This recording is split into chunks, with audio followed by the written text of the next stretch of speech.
Alright, so we just completed edge milling this surface here.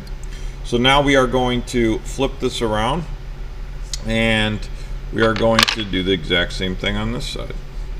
So we do it on both sides. Make sure when we set our work that we're vicing it in tight, and then setting the work by hammering it in. We're going to take off another 5 to 10 thousandths on this side, get rid of those saw curves, and create a nice smooth surface.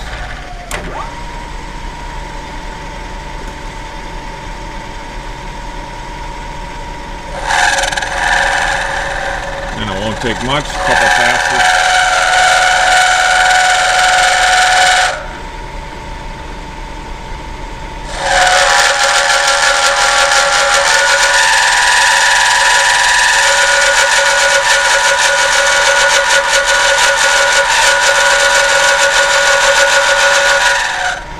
I have a complete cut there.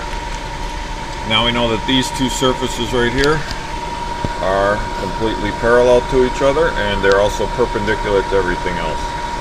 Now we're going to change out bits, and then we're going to turn this into a square that's 1.8125.